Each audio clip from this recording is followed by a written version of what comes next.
Ganon. So you have a flexible working schedule. Especially, this is very much helpful when it comes to those na ano, yun na kasi yung trend, di ba? Yung travel goals. You always go out, you always travel. So there was this one time, way back 2015,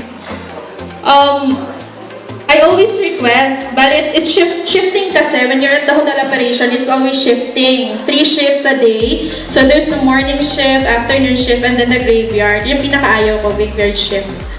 So what I usually do, for me to maximize, kasi we only have, when you're new, you only have like 5 days paid leaves, and then the rest, you won't get paid for it. So I maximize it. What I do, whenever there are promos, kasi I work at Robinson, so I always know kung saan at mga latest promos sa Cebu Pacific because they're under one company lang.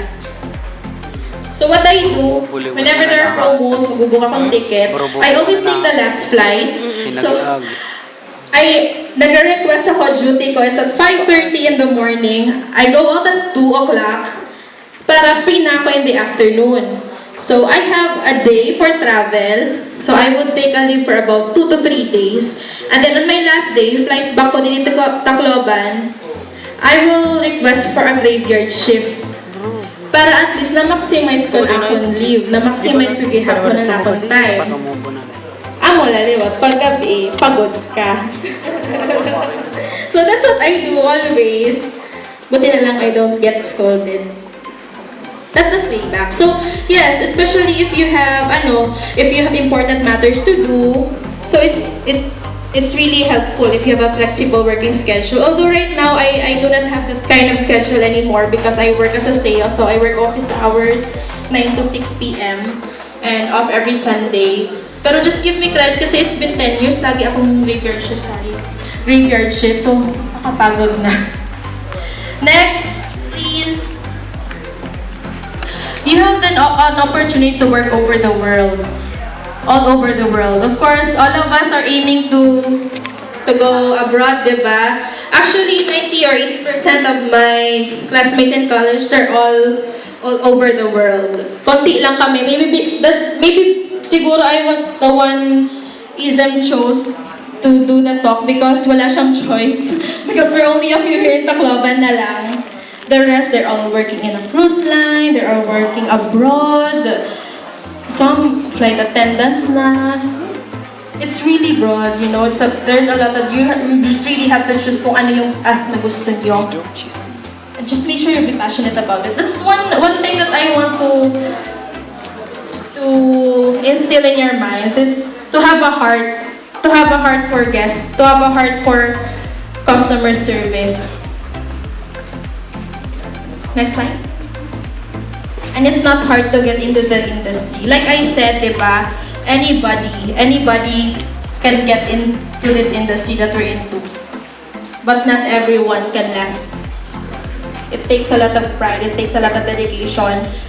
Actually, not pride. Kasi when you are in the hospitality industry, wala kang pride dapat. It's always the customer always right, and they always have the upper hand. That's it. Patience, that's one, of course. And it's a steady job. Kay magutom na tanan, mag-recession na USA, there will always be someone who will look for Jollibee. And they will always look for us. Even the richest man in the world will find a hotel to relax, to breathe. Diba? We'll find a resort, we'll find a place to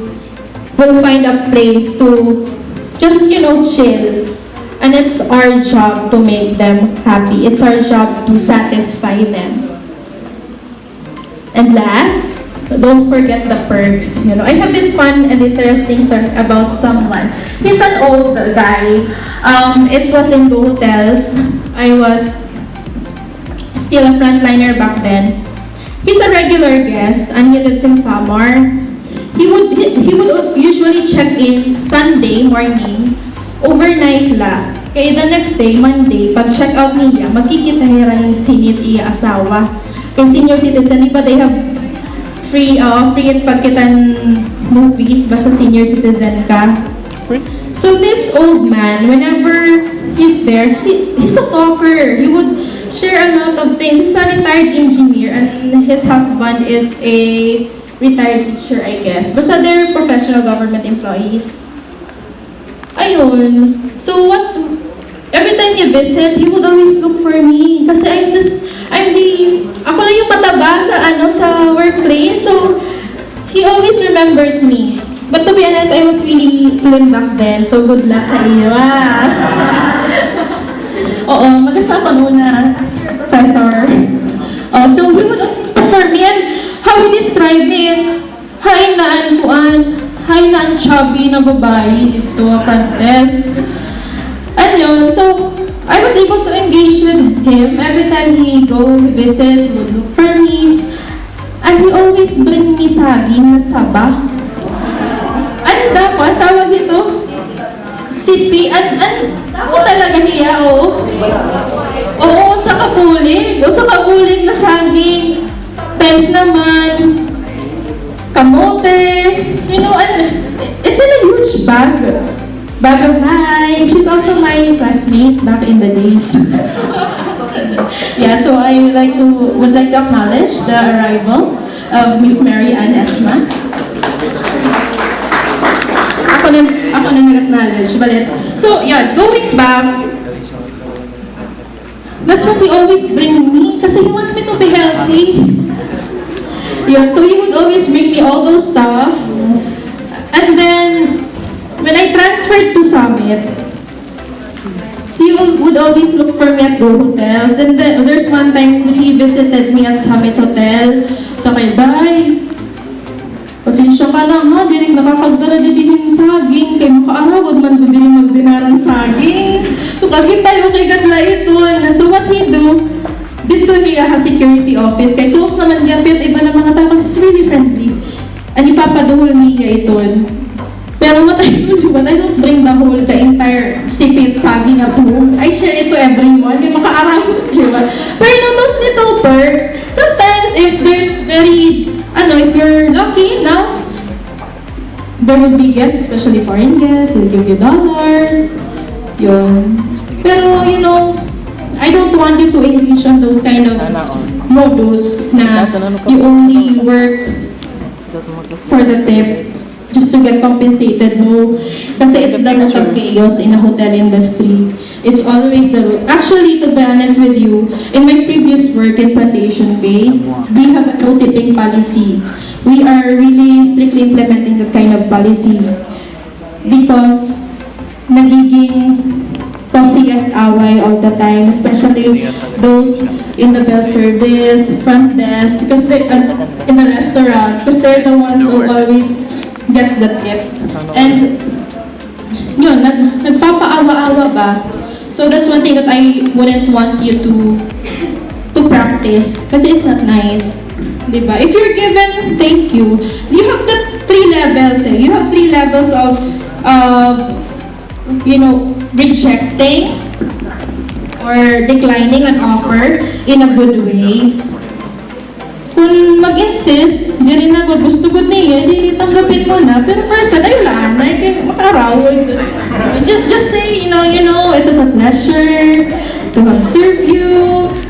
Sometimes I would say na, I would appreciate if you just give me a good review on TripAdvisor, things like that. I would appreciate that more rather than giving me a 100 peso. Because I can do better, charot. So things like that. So a little perks. And if you've engaged enough with a lot of guests, you've interacted them, who knows, diba, you were talking to a CEO, you were talking to someone influential. Like, for example, Cebu Pacific. I actually work at Cebu Pacific. That was my first ever job way back. I was young then, 21 years old, and please don't ask me my age now. So I was 21 then, that was my first ever job. And then up to now, that boss of mine, he's still the station manager there at Cebu Pacific. He would palagi niya akong pinagmamalaki every time we see each other, kung sino kasama. He would always say, she used to work with me. He would always say that. And I always get a good seat whenever I ride the plane. Pero may ako 1A, di ba ning? 1A, 1B, 1C, always on the front seat. Yes, because of that. So those little perks, you get free concert tickets, you get to meet, without looking parang aso when there are artistas coming, na you're like aso ulo na just waiting for them to pass by, then just, hijack them para mapicturean. No, because you're hotelier, they would approach you and said, would you like to take a picture? Oh, sure. Coco Martin, here you go. So things like that. So those little perks talaga, sometimes if they're kind enough, if the company is kind enough, you will be brought to different places to train, you'll be given incentive trips, things like that. So, would you find my talk interesting, guys? Yeah. Thank you. So, are you still having a change of heart with the path you're taking right now? No. So do you agree with everything that I said? Yes. So I think you're on the right track. Okay. So thank you, everyone. Do I have still a minute to spare? May pa ako minute? Sige. Kaya I have a little trivia. Kaya kung namatigod ka mo, sige. Titistingan ko pa mo yan na.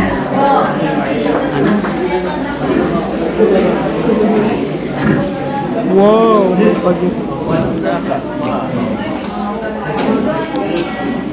Sana all. Sige, I still have 3 minutes, so let's just make this quick.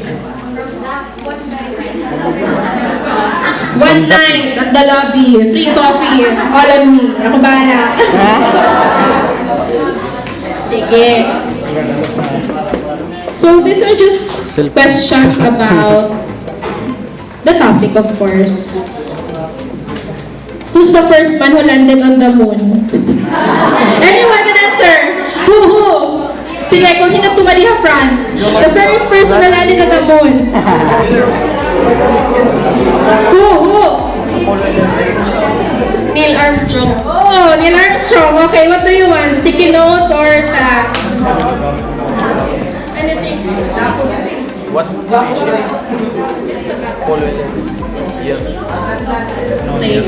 Sige, di ba easy? Very relatable na topic. 1 plus 1. Wrong. When you're married, 1 plus 1 is 1. Sorry. Pero bonus bonus. Ayun. Balita. So, from the topic, give me 7 key executives or key departments in the hotel.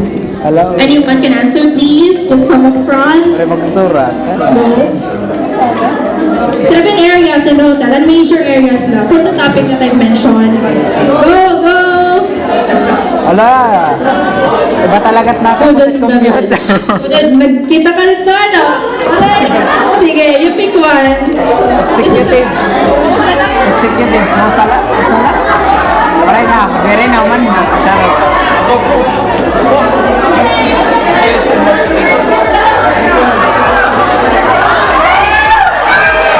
Sige, I love 6 more. Nakalas.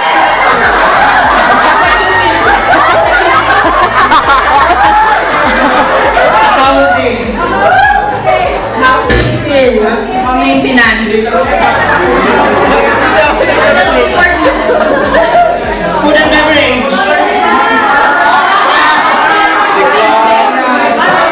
Sales and marketing. Sige, I have 3 more. 3 more na lang. Iba na question, liwat.